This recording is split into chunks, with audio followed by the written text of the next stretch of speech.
Every single day that we wake up, we have been gifted the opportunity of choice. You can choose to be happy or you can choose to be sad. I don't care what your situation is. You should never allow your situation to define who you are as a person. I know I lived out of my car for 2.5 years. And you know the story that I told myself in my head every day, all day long? Why does this person get this? Why does this always keep happening to me? Why do I keep getting this girlfriend, this kind of girlfriend? Why does this happen to me? How come this person got this record deal and I didn't? How come this person, why? Oh, poor pity me. Shut up, Garen Jones. The outside is the physical manifestation of what goes on inside the brain. Things do not just happen. No one just rear ends your car. You don't just become broke. Broke is a mindset. Things don't just happen. Your pocketbook is not just below balance or on zero. You're not just by chance you're just overweight. Things don't just happen. I wasn't just living out of my car for 2.5 years. The outside is the physical manifestation of what goes on inside the brain. Just like you can think yourself sad or mad or broke and all of these things, you can also think yourself happy. I'm telling you, coming from a guy that lived out of his car for 2.5 years, I have stuff that I haven't even posted online. Day 1, day 2, day 3, day 4, day month, year. It was so bad that I was numb with emotions,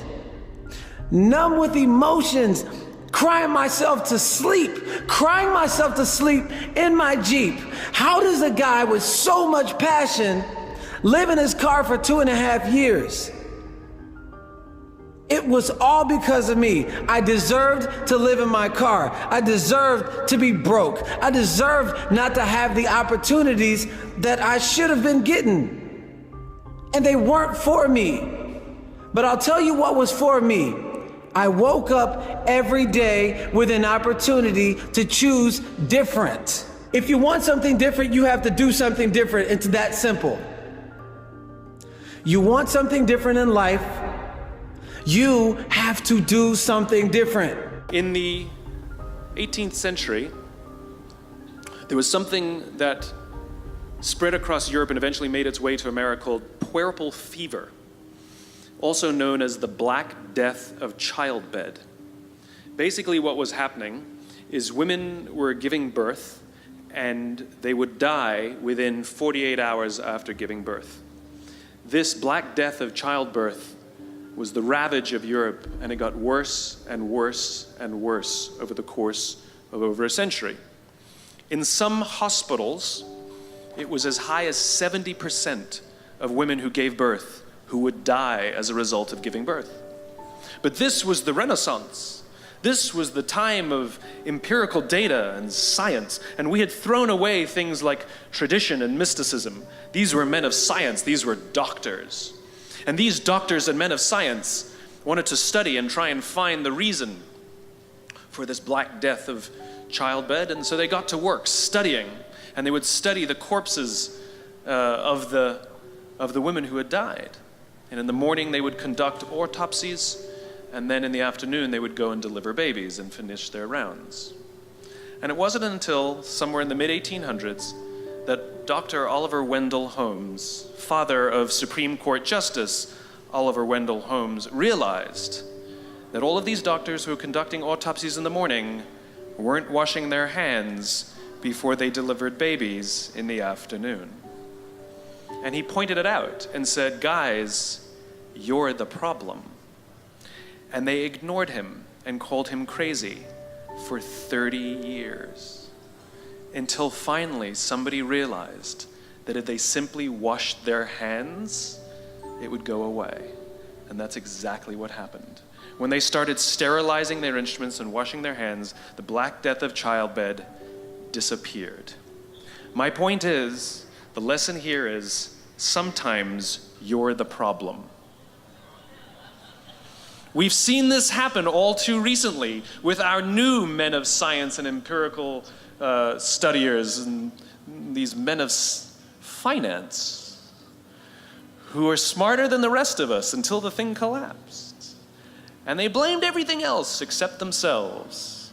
And my point is take accountability for your actions. You can take all the credit in the world for the things that you do right, as long as you also take responsibility for the things you do wrong. It must be a balanced equation. You don't get it one way and not the other. You get to take credit when you also take accountability.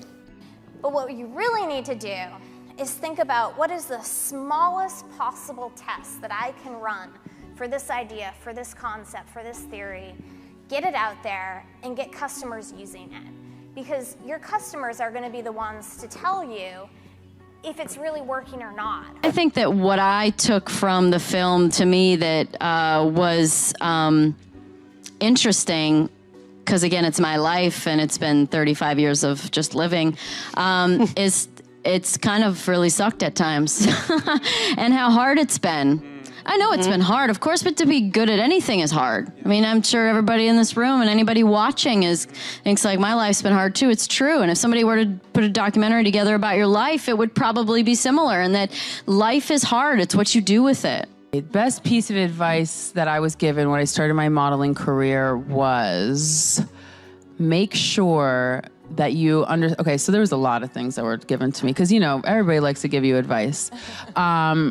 One thing that stayed with me is you're as good as your last job. And so every job I treated as if it were my last job. And I think that that kind of gave me a reputation of hardworking, ready to do whatever it takes to get this shot. And I think that that's very important in any industry. You can't really form other people's opinions of you. And, you know, I became successful at a very young age, and like from the first day after winning Wimbledon, you know, you would think like a teenager wins Wimbledon, but not everyone was positive about it. Everyone wanted to know the story, and, you know, blaming my parents for having their child to go through this crazy journey and working hard and not having a normal childhood. Like, everyone is always going to find something in your success or in your story or upbringing that will try to knock you down, like literally. Whether it's their purpose, whether it's a news outlet, whatever it might be, you never know the intention. But yeah, I don't want to form people's opinion. I just want to be and live true to who I am every day. And then that's the only thing that I can do. You can't really control what other people think of you or how they end up remembering you. When I get to the courts, and, you know, I have my bag and I'm wearing my hat and my hoodie, this is my office. Like, that's my workplace. And I'm laser focused. And I've had that. I mean, I think it's that mentality that whatever, I just have that tunnel vision, and that's how I go. And when I leave the courts, I got friends, family, jokes, fun. Like, when I get to my office, I close the door, and that's me. That's you. Yeah. Don't expect anything. Like, expect the worst. And, you know, if you still want to do this, then go ahead and do it. And, you know, I really did expect the worst. I was like, you know what? If nobody cares, if, you know, my first album flops, if all my songs flop, I don't care. I'm still going to do this because I want to do this for me. And so I was perfectly ready for none of it to happen. And you know, so it's the fact that, you know, people connected to Havana and that people are connecting to Never Be the Same and people are just connecting to my music is super, it's like the best feeling ever. Because I believe ambition is not a dirty word. It's just believing in yourself and your abilities. Imagine this. What would happen if we were all brave enough to believe in our own ability, to be a little bit more ambitious? I think the world would change. So today you should think, okay, my co-founders, do we cover a lot of surface area? Do we have different skill sets? And is it somebody that I trust fundamentally? And those are really, really, really important questions to ask yourself, because if so, then you have a really strong foundation to go forward. I think, you know, if you know why you're doing something and what it is that you're trying to get, then it's a question of being very, very open to failure and just, you know, trying again and again and again until you get it. I have a lot of moments where I'm like shy and I don't want to be, I want to be like away from people, but I think certain challenges always make me have to step it up, and so I push myself a lot. Life begins outside of your comfort zone, and sometimes it's good to push yourself and do the unexpected, and you never know what you might find. Well, I'm very driven by what I do. I am certainly very competitive. What else am I? Needy? I'm probably very needy, yes. A bitch. Perfectionist? Perfectionist. Well, let's try bitch first. Well, I hope I'm not. I try not to be, but I like people who represent the best of what they do, and if that turns you into perfectionist, then maybe I am. You've got this, I really like the titles, I really want to go after it, I'm way intense, I want to win, I'm all in. Getting in that kind of shape is brutally difficult, but then at the same time you can balance it with the playfulness, and it's not all about that. How have you learned to strike that balance, and maybe more importantly, how do you teach other people to do that? I've learned if I don't learn to strike that balance, that when I go too extreme in either one, I'm not happy. I feel very scattered, I feel frantic, I feel crazy. So I think that for me, when I start feeling a little bit chaotic, so for me it shows up in a very like grasping for straws. Things aren't happening, like I'm running into a wall, like the feeling of banging your head against a wall. That's what it feels like for me. And I know a lot of people can relate to that, and I think especially a lot of people in fitness might get into it to kind of like, maybe they're anxious or it calms their nerves, because I think I run really on the anxious side. So for me, if I don't learn how to control that, I'll go to the extreme of something. So it's a must for me. I actually think it's a must for everyone to kind of find how to dance in the different categories of your life, because we're not just one thing. And when we go all in on one thing, we're severely neglecting the other parts of us, which makes for an empty human, which makes for someone who never feels full. So I have to remember that there's so many parts of me that I need to make sure that I'm fulfilling. I don't make notes. I react very instinctively to everything. I'm a great believer in traveling a great deal. I don't believe in meetings. More than 2 people in a meeting is too many. Really, it's true. Do you know about stand-ups? No, okay. So in Silicon Valley now, when you have a meeting, everybody stands in a circle like they're meditating. And that's how, maybe I should try that. I think the more you go out, the more you see, the more you experience life, the more you bring back to your day job. So as I was trying to say in my remarks, I think the problem about big corporations is you get a lot of people my age trying to hold on to their jobs and clinging on to their pensions and their retirement, and they're not experiencing new things, and they don't like change and they don't like disruption. So either they don't make a decision or they say no, and as a result they stagnate. So it's terribly important to bring people in from the outside and not to remain too insular, and also to hire as many young, bright people like all of you as you can, just to teach you how to think about things completely differently.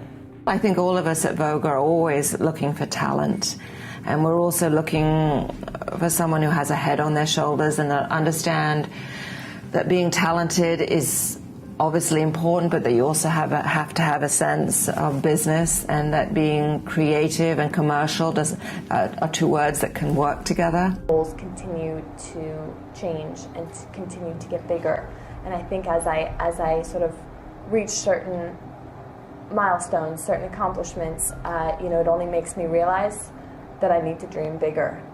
And I think that same thing for you guys. I think as you really build that confidence through your career, as you really start building your career and building your relationships and seeing your dreams actually realized, you just have to continue to keep dreaming bigger. And that's why it's so important to always continue learning, in my opinion, because you've never made it. I I think we all can always continue to do more, to be better and bigger. I mean, doing the same thing. I mean, just being known for like one thing your whole life. That's sad, you know. We all have so many interests, I'm sure, and so to get to make jobs of them all, or jobs, if you could call it that, but to make businesses out of them all, and see them on a daily basis in your light and how you visualize them is really cool and fun. And we can all do it.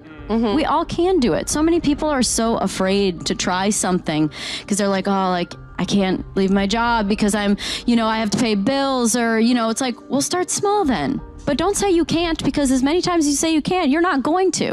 If you don't think you can, you won't. Thoughts become things. It's so hard. I thought doing this research, I thought going into it, there were authentic people and inauthentic people. I did not find any evidence of that at all. What I found is authenticity is a practice, and you choose it every day, sometimes every hour of every day. And it's a practice. It's not, I just wake up and, hey, I'm authentic. It's that when you walk into a meeting, you have to make the choice. Am I gonna show up and let myself be seen? Am I gonna raise my hand and say, wow, y'all look super excited. I don't know what in the hell you're talking about. I'm so lost. That's a choice. Yes, Right? And to make that authentic choice, you gotta let go of the fakeroo, I say. Yeah. I call it the fakeroo. But you know what? I have found, I consider myself to be an authentic person, but when I am inauthentic is when I've allowed myself to be around people who were not, and then I have to fake it to be with them. Oh, for sure. It's contagious. Yes. So they're faking it, Yeah. and you're in that situation when you do that, that kind of, you're laughing at jokes that aren't funny, you're pretending to be comfortable when you're not, and lose your own authenticity. Yeah, and I do it. I don't have to give power. Not only I do not have to give power to my negative thoughts, but I don't have to give power to strangers' thoughts. Like, people say dumb stuff all the time. And if you don't like the way I look, or you don't like the way I dress, it still doesn't affect the fact that I'm still gonna go and be successful. And I'm still gonna go and be the person that I'm supposed to be, even if you don't like me. What advice do you give to people who focus on other people's words all the time? How do they move past that and not let it affect them? I think it's just, I recommend it's a practice. It's literally a practice. And one thing I've started to do, especially on like social media, or even if it's maybe I'm out in the streets and someone has something mean to say, I will smile. And I've been working with, do you know who Justin Suai is? So Justin Suai is a sports psychologist, and he works with a lot of MLB players, and he's been working with me. And something like, he was really helping me prepare for the regional, because I was already, like, weeks leading up, like an emotional, like a roller coaster. Like, I think that I hadn't quite yet felt things or let myself feel things that, sorry, I've like touched my mic a million times. It's all good. Let myself feel things that were a natural response to what I had been through. And I was starting to feel them. Like, I would be completely fine, and then all of a sudden I was like, I could just like start crying.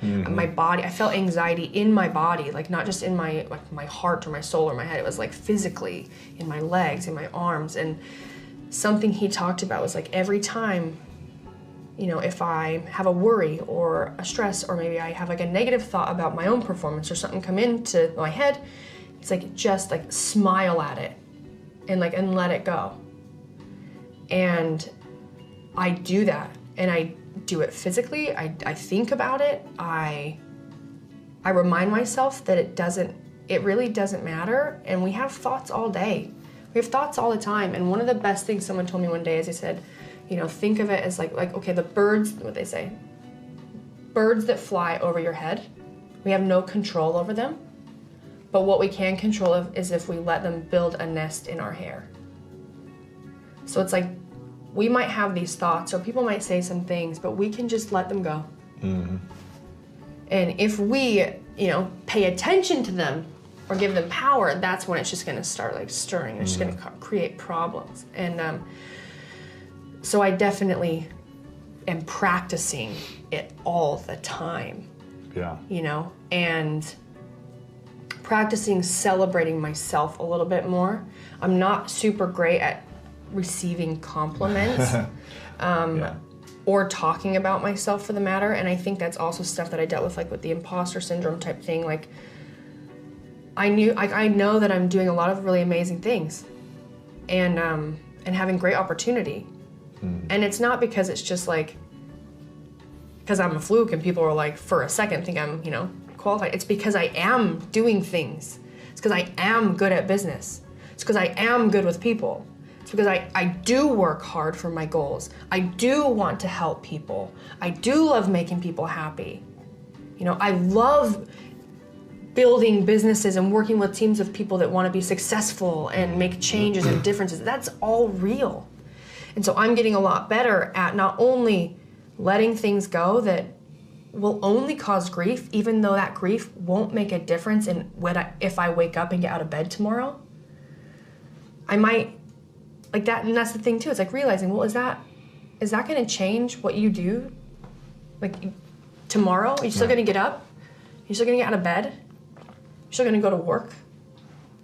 So realize that like you haven't lost chances to be a better person. You haven't lost chances to love yourself. You haven't lost chances to like be successful, because we have all these moments where you literally can just do it. Just be the person that you want to be. Just smile at the people that walk down the street because you want to be a happy person. Right. It's just, you just get to do it. I think it's always part of life to have some knocks as well as some successes, and to take risks, and to learn. So I think it's healthy for everyone to lose a job as well as to gain a job. Shame is far more likely to cause destructive behaviors than it is to cure it. What we know is that shame is highly correlated with addiction, violence, aggression, bullying. It's not helpful to be ashamed for this reason, and I think this is really a core thing that we need to get our heads and hearts around as a culture. Shame corrodes the part of us that believes we can change. So to shame someone into changing is like saying to them, you are horrible and worthless and you're not capable of change, get better. I have interviewed over 600 men and women now across the country about shame, and across the interviews, men and women with high levels of resilience to shame share 4 things in common. The first is they physically recognize when they're in shame and they know what triggered it. So let's say something happens at work, I make a mistake or something happens, and that warm wash comes over me. That feeling, yes, yeah. We all know it. If I can physically say, oh my God, no, this is shame, I'm in shame, it's very helpful because we are not fit for human consumption when we're in shame. Okay. We need to pull away and get regrounded, take some deep breaths, and figure out how to respond. One of the things that makes shame worse is normally when we're in it, we act out. For example, the mother that I interviewed, she fills her car up, she goes into the gas station. She goes to pay. Her credit card's declined. The man shames her in front of the other patrons, makes her leave her wedding band and her wallet and leave with just an ATM card. So she's filled with shame. She gets in the car, she slams the door. When she slams the door, it wakes up her 3-year-old toddler who's in the back seat, who starts screaming. What happens next? She starts screaming back, shut up, shut up. Right. So now she's in the shame of having this credit card declined, being belittled in front of people, and now having to deal with the struggle of I'm a horrible mom and why am I taking this out of my child? So men and women with high levels of resilience recognize physically when they're in shame and what triggered it. Okay. Then they practice critical awareness. How realistic are the expectations and messages that we put on ourselves or that others put on us that tell us who we're supposed to be? The third thing is men and women with high levels of resilience reach out. We've got to share our story. So they talk about it. They talk about it. We breathe through it, we recognize we're in it, and then we call and say, hey, Patricia, it's me, you're not going to believe what happened. Can you listen? It's hard. And then we speak shame. I try to explain to people the importance of using the word shame. And this is not just lay people. This is mental health professionals. Right. We've got to use the word. It's different. If I were to call you and say, oh, Patricia, it's Brene, I'm so embarrassed. That would mean one thing, right? But if I were to call you and say, Patricia, it's Brene, and I'm really struggling with some shame, that's different. It's a different conversation. Right. Shame cannot hold on when we name it. Right. So it's not just, an academic pet peeve. I want everybody to get the semantics correct. Men and women with high levels of shame resilience use the word and talk about the emotion. I'm not very religious anymore. You were? I mean, I grew up Mormon. When I was in high school and I had a teacher tell me that if a boy asked me to a dance and if he was not going to church every Sunday, I should say no, because that boy would never be able to take me to the temple. I was like, no, not gonna do that. I grew up where we give respect to all people. And I grew up. Your parents raised you like that? Yes. And I have a family that my own family doesn't go to church every Sunday. So I wouldn't choose someone else over them. Right. It was just, there was a lot of things that would happen. And I just chose to ignore the shit that I thought was dumb and live and practice the things that I loved. I think a lot of things are taught through shame and guilt. With religion? Absolutely. Yeah, and I got to a point where I was just, that crosses over into all parts of your life, not just your religion. Learning that or having that be a way of teaching someone anything, and from when you're very young, that will stay with you forever. So I was always a very guilty person over the dumbest stuff. I've got some funny stories, actually. Can't tell a lie. I mean, I probably could tell one now, but I could not. I mean, I had so much guilt. And every time I went to church and my dad wasn't there, people would ask me, "Where's your dad?" At the bar. At the bar. It's probably working. Or if I went boating with my family on a Sunday and then I go to church the next week, well, where were you? How'd you get that sunburn? Oh, you were at the lake. Oh, on Sunday. Yeah. With my family. There's so many people in religion that they'll just keep more guilt, more shame, more guilt, more shame. And then you can't help but that be something that you might experience other things throughout life where someone else doesn't have to make you feel guilty or feel shame. You'll do it to yourself and you're just holding yourself back. When in reality, I would rather focus on living for the now versus constantly making decisions based on what might happen when I die.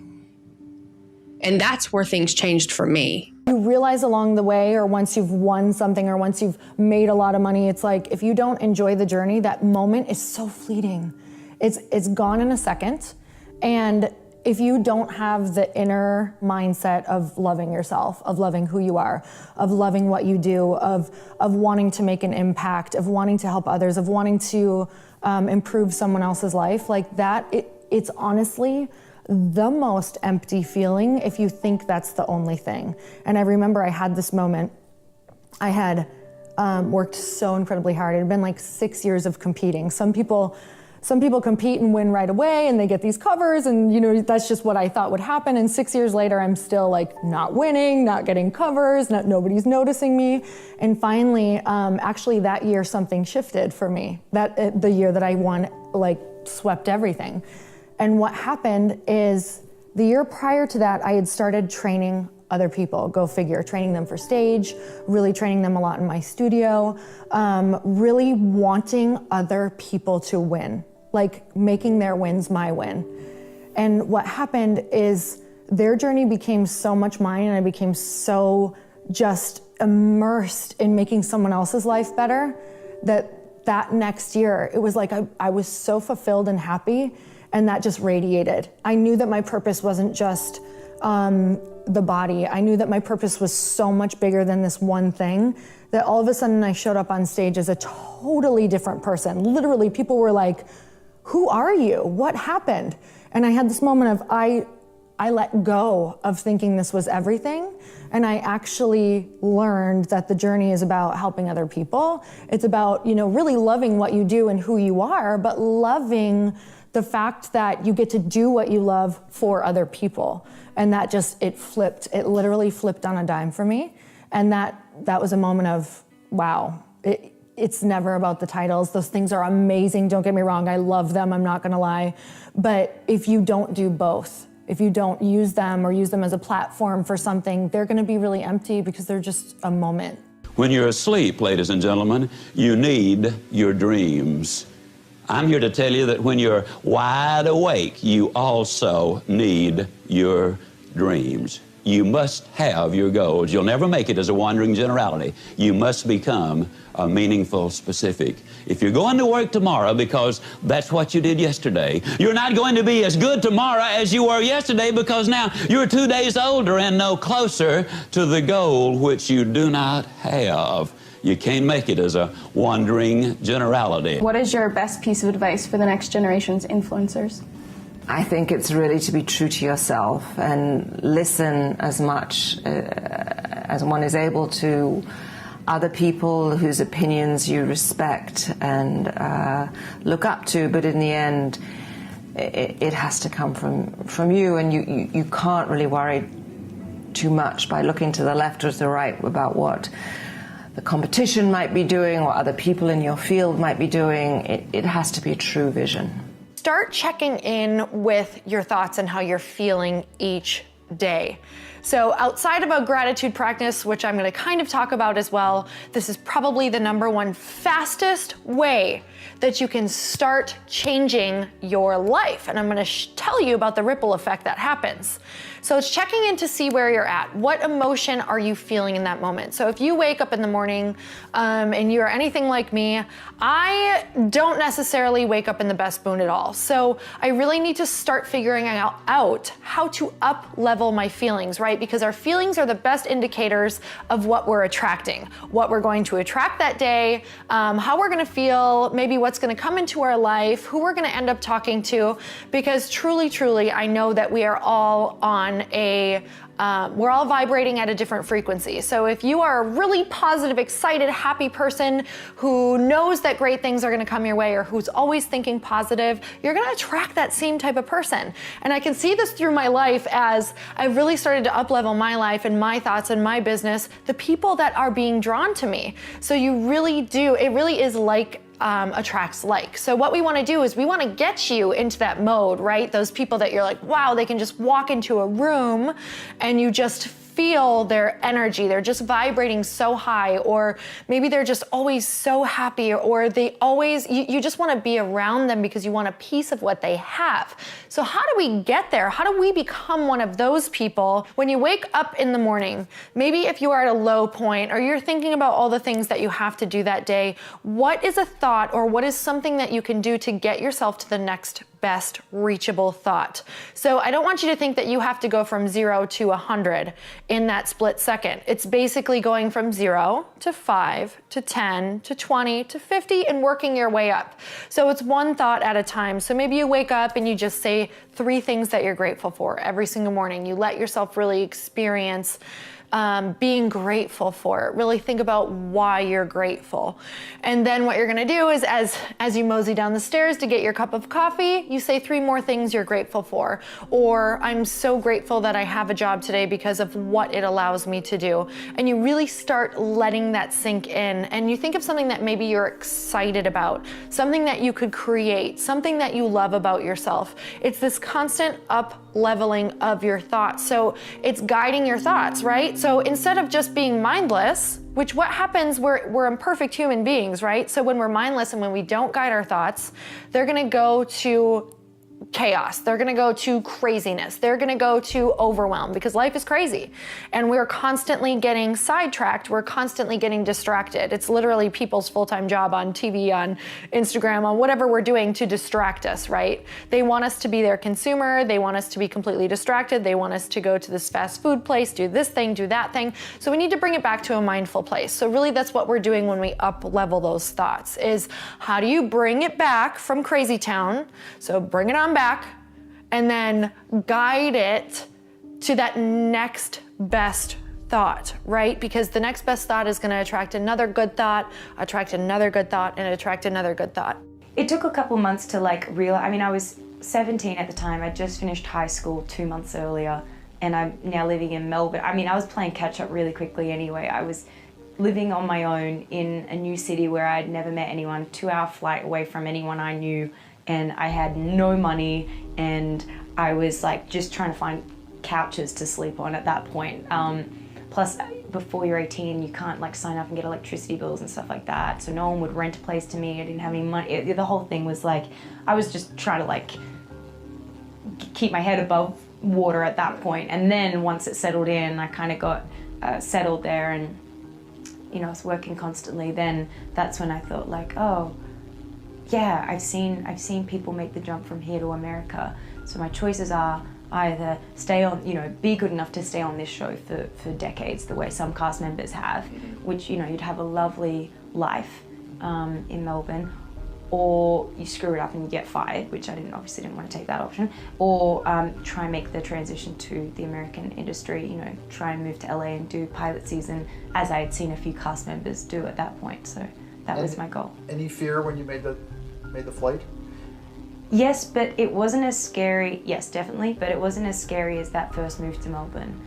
That first move to Melbourne was terrifying because I was just, like I said, I didn't have money at the time. I didn't I didn't know anyone. At least when I moved to LA, like when I did that flight to LA, I knew 2 people there already who had already been on Neighbours, and I had my money saved. So if anything went really wrong, I knew I could afford to get in a cab, drive to the airport and buy a ticket home. And so like that's all I needed to know. I was like, cool, I'm sweet. Whatever happens, like if anything goes really wrong, I can always afford to fly home. It'll be fine. And did it ever, once you got here, did it ever seem like anything was going really wrong, or?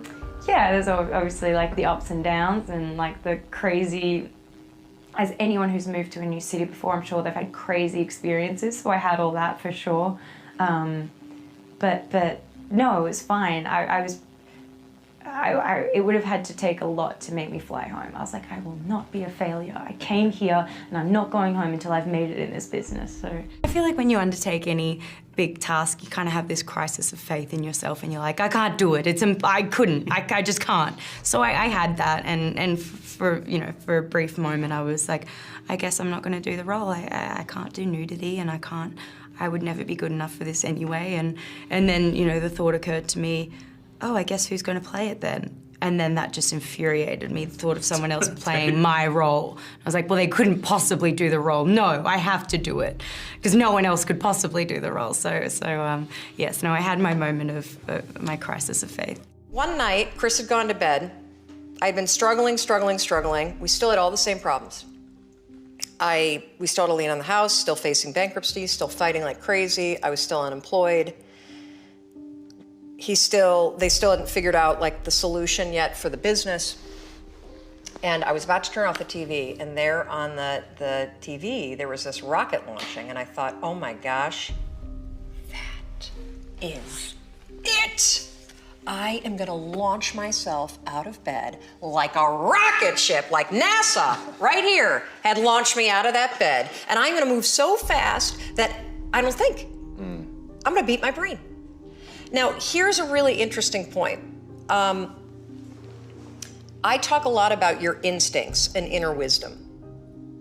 And we can get into this a little bit later, but a lot of us talk about the fact that you have a gut feeling. But what all this research that I've done for the book and all the speaking that I do, what I've discovered that's fascinating is actually when you set goals, when you have an intention on something that you want to change about your life, your brain helps you. What it does is it opens up a checklist. And then your brain goes to work trying to remind you of that intention that you set. And it's really important to develop the skill, and I say that word purposefully, the skill of knowing how to hear that inner wisdom and that intention kicking in and leaning into it quickly. So for me, my brain saying, that's it, right there, move as fast as a rocket, Mel. I wanted to change my life. And I think most people that are miserable or that are really like dying to be great and dying to have more, we want to change. We want to live a better life. We want to create more for our families. We want to be happier. The desire is there. Again, it's about how do you go from knowledge to action. So the first thing in this story that's important is realizing that the answer was in me. And my mind was telling me, pay attention. Could have also been the bourbon. I had a couple of Manhattans that night. But anyway, the next morning, the alarm goes off, and I pretended NASA was there. It's the stupidest story. I literally went 5, 4, 3, 2, 1. I counted out loud, and then I stood up. And I'll never forget standing there in my bedroom. It was dark, it was cold, it was winter in Boston. And for the first time in 3 months, I had beaten my habit of hitting the snooze button. I couldn't believe it. And I thought, wait a minute. Counting backwards? That is the dumbest thing I've ever heard in my entire life. Well, the next morning I used it again and it worked. The next morning I used it again and it worked. The next morning I used it again and it worked. And then I started to notice something really interesting. There were moments all day long, just like that 5-second moment in bed, where I knew, knowledge, what I should do. And if I didn't move within 5 seconds, my brain would step in and talk me out of it. Every human being has a 5-second window, might even be shorter for you.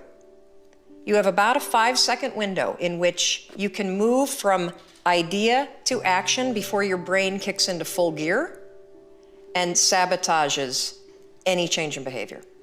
Because remember, your brain is wired to stop you from doing things that are uncomfortable or uncertain or scary. It's your job to learn how to move from those ideas that could change everything into acting on them. So the most important part of getting to a goal is to start feeling it now, is to start acting as if, right?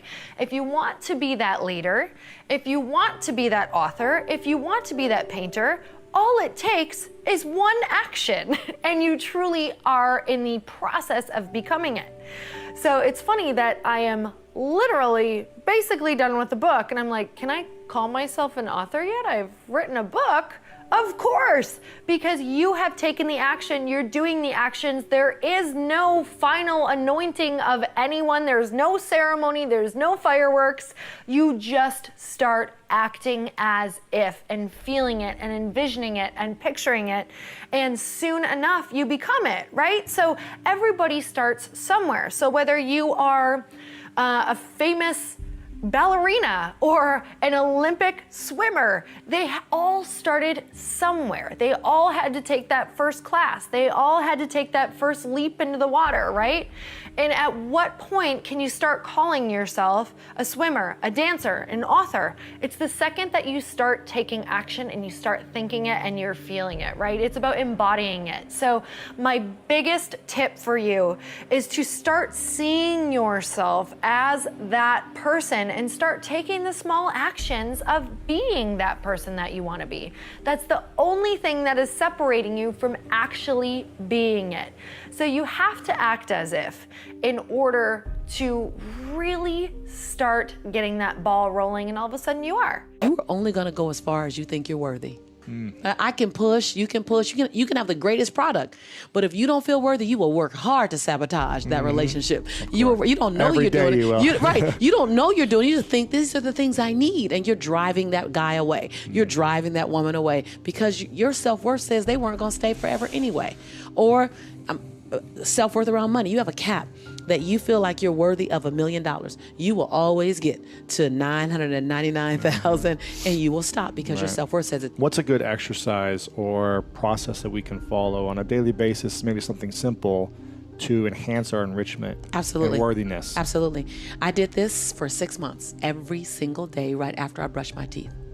And it's the I see you exercise. And you get in the mirror now. It's not necessarily simple because you're dealing with yourself. Of course. And as complicated as you are, will be the degree the mechanics of it are right, simple. The mechanics are very Yes. simple. Yes, I appreciate that distinction. You get in the mirror and you complete 3 different sentences. You want to write this down. The first sentence, you look at yourself and you say your name. So you say Lewis, and you complete this as I'm proud that you. And find 7 different things every day to celebrate yourself for. 7 different. Each day you can do the same thing you did the day before, but each day do 7 different things to be proud of. The second sentence is gonna knock you down a little bit. It's gonna come from your gut. Lewis, I forgive you for. And cut the shackles to blame, shame, guilt, regret, and anger. In that sentence, you cut those 5 shackles. Not the first day, maybe not the 3rd day, but by the 21st day, by the 13th day, you'll feel some relief. So, Lewis, I forgive you for. And go back 5 years, 15 years, 20 years, do that. I forgive you for that thing don't nobody know about but you. Go ahead and cut those shackles. Because if you can still think about it, it's still in your energy space. Yeah. And then the 3rd sentence is, Lewis, I commit to you that. Before you make a commitment to anybody else throughout your day, you make 7 commitments to you. So the first sentence is, I'm proud that you're celebrating yourself first. We are under-celebrated as a society. We look for acknowledgement. Mm-hmm. They interviewed 100 executives that all made over $250,000 and said, would you like a 5% raise next year, or would you rather be told thank you more often? 100% said, keep your money. I'd rather hear thank you. So we're under-celebrated. But first, celebrate you. Yeah. Be the example. When I was on Oprah, when she said, what do you do? I said, I recognize that I'm the example of how the rest of the world is supposed to treat me. And it's my job to give the world the best example of how I like to be treated. Right. So celebrate yourself, forgive yourself, cut the shackles, and then commit to yourself before you commit to anyone else. That right there, powerful. that right there will begin to fill your cup up to get to your saucer. I love that. We're resistant of having the tough conversations in our female relationships, in our relationships in general, in life, with our parents, whatever it is, because we're not used to that spike in emotions, because it feels like it's this tidal wave coming at us. End of the world feeling. Totally. But what happens is, and I just had one of the toughest conversations in my life with my mother like 2 weeks ago, and it's this spike, right? It's like I had to do the Mel Robbins like 5, 4, 3, 2, 1, no lie. Like I was like 5, 4, 3, 2, 1, dial, or you're never doing this. Yeah. Like I was like wanted to throw up. So it's a tidal wave, but what happens is the second you start getting it out, it's literally 30 seconds to a minute, it clears and you're on the other side. It feels so much better when you're done. So much better. Biggest weight. Even 30 seconds in though. So it's just that first spike of beforehand that it's like all the resistance is right here, right now. You guys, if we would start having these tough conversations more often, your whole life changes. Like your entire life changes and things just start coming to you, because it's all about understanding that we are all so different. We're bringing in a million different things from our past, and we're bringing it into this moment right now, and we don't even know it. Like everything I'm perceiving about you is because of what I've perceived from my past. And it's not until I verbalize how I feel, if something's a block with me, that you would ever even know that, you know, maybe tall men scare me. Sure. But for real. For a lot of women it does. And I'm just being honest. Yeah, no, for a lot of women, yeah. They don't scare me. But I'm just saying, Yeah. like, anything simple like that Yeah. we're bringing into the moment, and there's so many things, you know, layers that we don't even realize we're showing up as, or we're carrying with us, that is blocking a connection if you're not speaking. The idea of having tough conversations, you know, this reflects even in business for all of us. It's like we're scared to have these tough conversations. We're scared to hurt people. We're scared to say how we feel, because we could really, you know, what if we're not friends anymore? We think that we're supposed to have these friends and they're supposed to be our lifelong friends. And that is a huge disempowering belief as well. Because you're going to hold on to something that maybe is 10, 20 years outdated. Or that no longer serves either of you. Yes. I mean, I can't tell you the amount of women who are like, yeah, but these are the women who I grew up with and I was in a sorority with. I'm like, you're never going to move forward. You're carrying all of them back here, and you're evolving and becoming a new person. Like every single day, if we're doing it right, we should have someone say to us, you know, you've changed. I'll be like, heck yeah, hallelujah, because I'm growing. I want to become a different person. And I think we're dragging all of these people behind us, and we're dragging all of these stories and all of this stuff, and we're showing up and we're exhausted and we're trying to meet each other, and we're like, oh my God, that's in the women who are maybe doing the work or who are really ready to connect. If you're carrying all that, they're not ready to connect with all of that either.